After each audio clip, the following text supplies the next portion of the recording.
look at their rockets. This is how they claim get into outer space, is these rockets. Their rockets never go straight up. Every single rocket launch from a government space agency, you'll notice, follows a parabolic curve.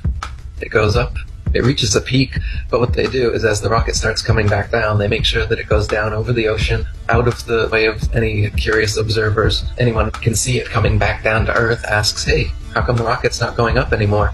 Well, it's going around the curvature of the Earth, is what they tell us. So every single rocket, the reason that it follows a parabolic curve, they say, is because it's going around the curvature of the Earth. The real reason is they can't get up any higher than that. I'm trying to tell you, the only thing that's been to space is your imagination. They tell us that the Earth is a sphere. They show us pictures of a sphere, of a circle. It's a perfect circle. And then they come out and they say, well, it's actually an oblate spheroid. Oh, what's that? Well, it's a sphere that's flattened at both poles, so it's more of an oval shape. It actually bulges out south of the equator, as well as being flattened at the poles. So it's more pear-shaped. So it's not actually a sphere. It's oblate. And officially it's an oblate spheroid. That's what we call it. But not only that, it's slightly wider below the equator than above the equator. A little chubbier. A little chubbier. Yeah. Chubby's a good word. It's like pear-shaped. So now it's pear-shaped.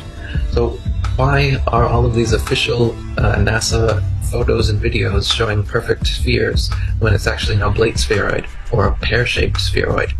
They can't get their story straight. And the reason they keep changing it is that to fit the model, they have to change the shape of the Earth. South of the equator is larger than north of the equator because lines of longitude that just extend outwards, they don't contract back. So they concede that in their pear model. They say, well, the side bulges out south of the equator. It's bigger south of the equator. Yeah, it is, because it's flat. But instead of admitting that, they just, make tweaks to their model as time goes on. They say that the ball Earth tilts back 23.5 degrees. That's another tweak they made because we can see Polaris, which is right over the North Pole, from 23.5 degrees south latitude.